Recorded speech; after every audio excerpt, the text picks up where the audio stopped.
የኢትዮጵያ የሰብአዊ መብቶች ኮሚሽን ለ2019 በጀት ዓመት ከመንግስትና ከአጋር አካላት ለማግኘት ያቀረበው የ1.1 ቢሊዮን ብር የበጀት ጥያቄ ከገንዘብ ሚኒስቴር ጣሪያ 560 ሚሊዮን ብር በላይ ብልጫ ያለውና የተጋነነ ነው ተብሏል።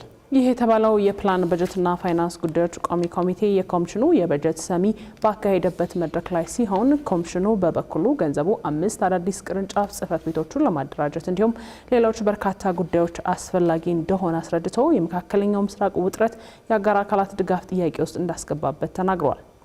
በሌላ በኩል ኮሚሽኑ አለብኝ ያለው የመኪና እጥረት እንዳለ ሆኖ መጪውን 7ኛውን ሀገራዊ ምርጫ በኪራይ ተሽከርካሪና በኪራይ አውሮፕላን ጭምር ተዘዋውሮ ለመታዘብ ከአጋር አካላት ድጋፍ አግኝቻለሁ ያለበትን መድረክ አቤል አበበ እንደሚከተለው አሰናድቶታል።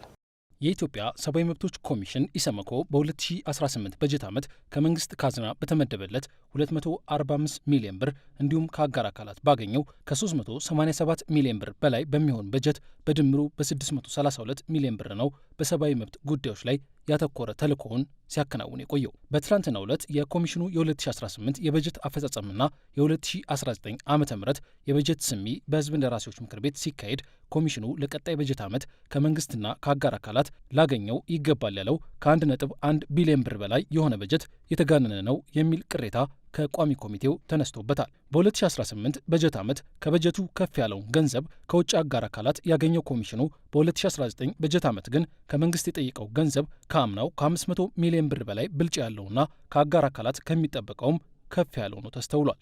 ቋሚ ኮሚቴው ይህ የበጀት ጥያቄ በመንግስት ከተቀመጠው ጣሪያ 290 በመቶ የበለጠና የተጋነነ ነው ብሏል። ኮሚሽኑም በጀቱን የጠየቀባቸውን ምክንያቶች አስረድቷል። አሁን የምንቀርባቸው ፓርትነሮቻችን በተያዘው በጀት ላይም ጥርጣሬ አላቸው። ስለዚህ ዓለም አቀፍ የፖለቲካ ሁኔታ ተደምሮ በመካከለኛ ምስራቅ የተከሰተው ጦርነት ተያያዥ ጉዳዮች ፓርትነሮቻችንን እያዳከሙ ነው ያለው። የኤ ስታተስ ግምገማችን ራሱ የሚካሄድበት ወቅት በመሆኑ የበጀት ጫና ያመጣል። አዳዲስ ኮሚሽነሮች መመደባቸው ከዛም ጋር ተያይዞ ያሉ የወጪ ጫናዎች አሉ። ወደ 93% አካባቢ ጭማሪ ያሳየ ነው የስልጠና በጀታችን። ይህን ታሳቢ በማድረግ ደግሞ በኮሚሽኑ ታሪክ ለመጀመሪያ ጊዜ የትምህርትና ስልጠና ኮሚሽነርም እንዲሾም አድርገናል። የኮሚሽኑን በጀት በዚህ መጠን ከፍ እንዲል ካደረጉት ምክንያቶች ዋነኛው ነው ተብሎ የተጠቀሰው ጉዳይ ደግሞ ተቋሙ ተዘዋውሮ የሰብአዊ መብት ስራዎችን ለመስራት የሚያስችሉ ተሽከርካሪዎች በበቂ ሁኔታ የሌሉት መሆኑ ነው። ይህ ደግሞ የስራ ነጻነታችንን እየተጋፋ ያለ ጉዳይ ነው ያሉት ኮሚሽነሩ የረጅም ጊዜ ጥያቄያችን ሊመለስ ይገባል ሲሉ ተደምጠዋል። የዛሬ 22 ዓመት ነው ከየመስሪያ ቤቱ ተሰብስበው የመጡ አሮጌ መኪኖች ብቻ ናቸው ሲያገለግሉ የቆዩት። መንግስት የገዛት አንድ የኤሌክትሪክ መኪና ብቻ ናት። እሷም አምና ነው የሰጡን። ከዛ ውጭ ተሽከርካሪ የለንም።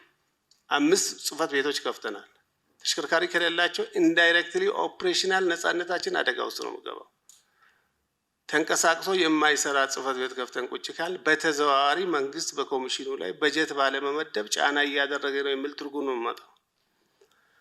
በተመሳሳይ ሁኔታ ኮሚሽነሮች ተሾሟል። በሚገባ መኪና ተመድቦላቸው የማይሰሩ ከሆነ እነዚህ ኮሚሽነሮች ኦፕሬሽናል ነጻነታችን አደጋ ውስጥ ነው የሚገባው። የመኪናዎች ኪራይ እንጂ የግዢ ጉዳይ በመደበኛ በጀት የማይሸፈንና ለሁሉም ተቋማት በገንዘብ ሚኒስቴር በኩል የሚገዛ መሆኑን የጠቀሱት የቋሚ ኮሚቴው አባላት በበኩላቸው የኮሚሽኑ የመኪና ጥያቄ ግዢ አሊያም ኪራይ መሆኑ ሊለይ ይገባል ሲሉ ጠይቀዋል። በዚሁ ጊዜ የተሽከርካሪ ጥያቄው የቆየ መሆኑን የጠቀሰው ኮሚሽኑ አምና የታዘዙ የመኪና ግዢዎች ራሱ አልተፈጸሙልኝም ነው ያለው። ያም ሆኖ መጪውን 7ኛው ሀገራዊ ምርጫ ለመታዘብ ግን መኪና ብቻ ሳይሆን አውሮፕላን ጭምር የምከራይበትን ድጋፍ ከአጋሮቼ አግኝቻለሁ ብሏል። የምናገኘውን ክፍተት እንጠቀማለን፣ ሎቢ እናደርጋለን፣ ፕሊስ ግዙልን ምናምን ብለን እኛ አሁን ባለው ሁኔታ ለምርጫ ቅድመ ምርጫ የምርጫ ዕለት እና ድህረ ምርጫ መኪና ብቻ አይደለም አውሮፕላንም ለመከራየት ከደጋፊዎች በጀት ስላገኘን በእለቱም ዙረን ቱር የምናደርግበት ሁሉ ተከራይተን አሬንጅ አድርገናል። ያ አይደለም አሁን እያነጋገረን ያለንን የተሽከርካሪ እጥረት አቅርበን ክቡር አፈ ጉባኤው ወደ 29 ተሽከርካሪዎች ተገዝቶ እንዲሰጡ ባለፈው ዓመት ጠይቋል። ለገንዘብና ኢኮኖሚ ለእኛም ኮፒ ተደርጓል። ይሄ አልተፈጸመም ነው። ስለዚህ ግዢ እንደሆነ ታሳቢ ተደርጎ ገንዘብ ሚኒስቴር በማዕከል ይግዛ፣ ከለጋሾች ያገኝ፣ ከየትም ያገኝ በፓርላማው በኩል ታሳቢ ተደርጎ ግዢው እንዲመቻችልን የሚል ጥያቄ ነው።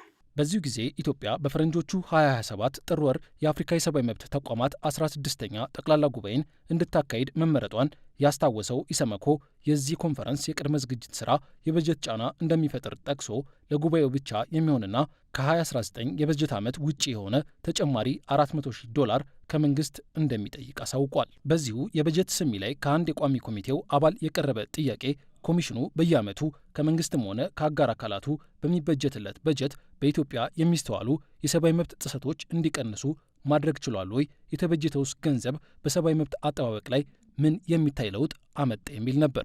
ለምሳሌ ቤኒሻንጉል በሄድንበት በርካታ ጥፋት ያጠፉ ፖሊሶች እንዲጠየቁ አድርገናል። ተጠያቂነት በደንብ ነው እዚህ ሀገር እየተረጋገጠ ያለው። ጋምቤላ የተፈጸመውን ኢንሲደንት ታስታውሳላችሁ። ከ650 በላይ ፖሊስ ክልሉ ከፖሊስ እንትን ብሏል በትኖ ሌላ የፖሊስ ኃይል እያደራጀ ነው ያለው። ጅጅጋ በሄድኩበት በአንድ ጉዞ ከ120 ሰው በላይ ነው ፕሬዚደንት ሙስጠፌ ጋር ተወያይተን በማይረባ በትናንሽ ጉዳይ ታሰረ እንዲፈታ ያደረግነው። 7 ጋዜጠኞች አሉ። ከነዚህ 7 ውስጥ ደግሞ 2 የተፈረደባቸው ናቸው። በአማራ ክልል በወቅታዊ ጉዳዮች ተብሎ በእስር የቆዩ ሰዎች ኦሮሚያ የነበሩ 9500 ሰው አስፈትተናል። ይሄ ነው ተጠያቂነት ማለት።